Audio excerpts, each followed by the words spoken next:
El INEGI publicó el indicador oportuno de la actividad económica, el IOAE, correspondiente a octubre, con el cual se estima que en ese mes la economía mexicana habría registrado un crecimiento de 0.1% respecto al mes anterior. Para septiembre se anticipa un avance de 0.2% después de un crecimiento de la actividad económica de 1% en agosto. Por sectores, el indicador oportuno anticipa un aumento del comercio y los servicios de 0.1% mensual en octubre, así como un crecimiento de igual magnitud de la industria después de un avance de 0.2% en septiembre. Seguimos en el tema porque ahora vamos a analizar qué sugieren estos indicadores oportunos para la actividad económica en México, que a tasa mensual muestran un crecimiento marginal, pero en su comparación anual claramente la señal es de expansión. Lo analizamos con ayuda de James Salazar, subdirector de análisis económico de Cibanco. ¿Cómo estás, James? Gracias por el espacio. Hola, Víctor, un gusto saludarte.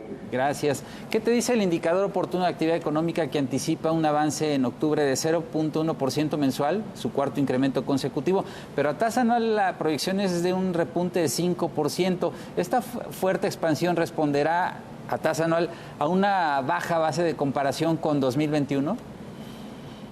Sí, aquí, como bien mencionas, conviene hacer la aclaración porque pareciera ser que reflejan dos ritmos distintos.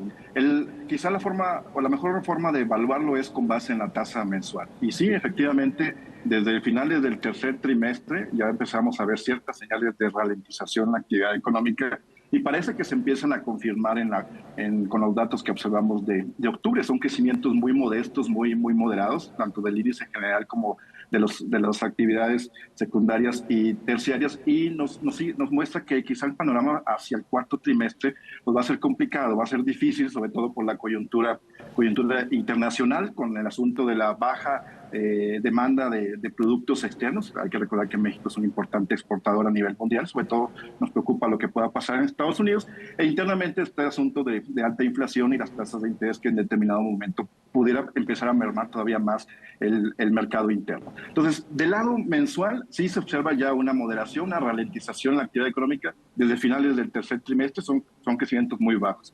Efectivamente, del lado anual, una comparación a tasa anual, parecía ser que la economía está fuerte, está boyante.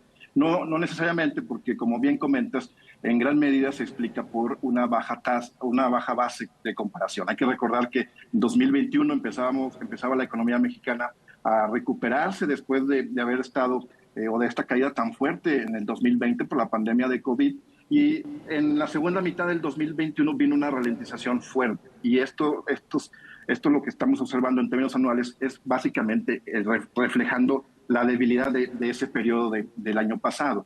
¿Por qué? Porque aunque crezcamos a esos niveles de tasas cercanas al 4 o 5%, en términos generales la expectativa para todo el año, 2022, aquí los economistas podemos diferir en algunas décimas, pero nos estamos variando entre 2.6 y 2.9%, es un crecimiento bajo. ¿Por qué? Porque todavía estamos recuperando los niveles que teníamos previos a la pandemia. Claro. ¿Se podría hablar de una pérdida de impulso entonces en la recuperación económica al inicio del cuarto trimestre del año? Lo pregunto porque tanto la industria como los servicios están proyectados a crecer 0.1% en octubre, ¿no? Que sería pues prácticamente un estancamiento. Así es, efectivamente.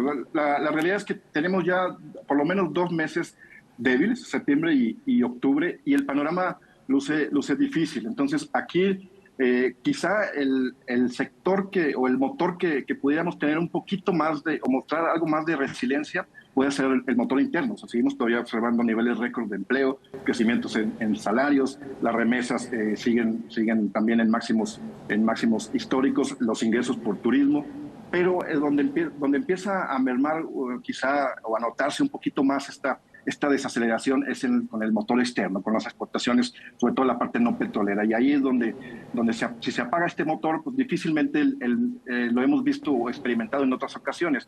El motor interno en México no es muy fuerte. Sí puede tener trimestres positivos o favorables, pero generalmente termina resintiendo y contagiándose de la dinámica externa.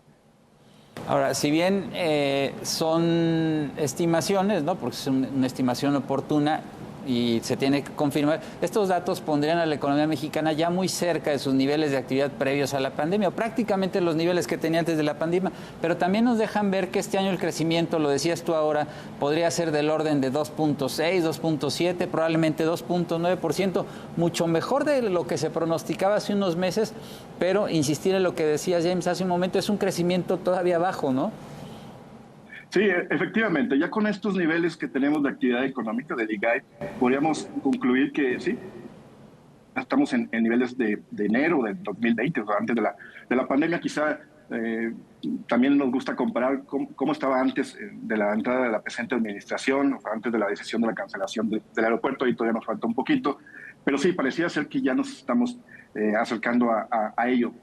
Bueno, nos tardamos, ¿no? Y sí, inicialmente las expectativas eran menores en la parte del crecimiento económico para todo el año. Le terminó favoreciendo esta cuestión sorpresiva del mercado interno.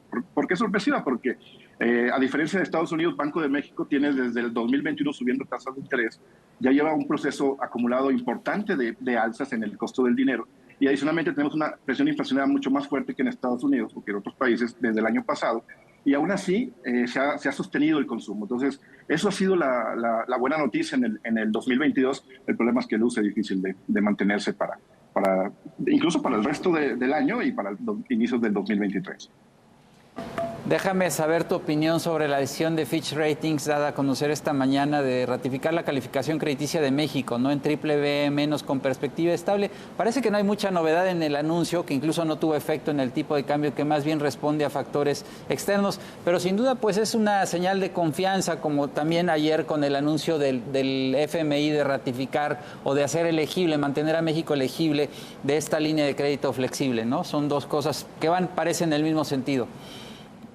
Así es, efectivamente, hubo mucha queja durante la pandemia por el tipo de políticas que implementó el gobierno o dejó de implementar la administración actual del presidente López Obrador, pero le ha terminado generando efectos secundarios positivos, y entre ellos ha sido esta ratificación constante de las agencias calificadoras distintas. Ahora le tocó el caso de Fitch, de mantener sin ajustes o sin cambios la calificación de la deuda soberana. ¿Por qué? Porque en sentido estricto las métricas, que es quizá los elementos centrales en los que hacen su evaluación, las métricas de finanzas públicas se mantienen bien, se mantienen favorables en el sentido de que son manejables. O sea, México se coloca, al menos entre economías del mismo tamaño, en una mejor posición. No se ha disparado los niveles de deuda como porcentaje del PIB, o se mantienen niveles muy manejables, alrededor del 50%, incluso por momentos por debajo, a momentos actuales. Y también los balances públicos, por momentos teniendo balance positivo el primario,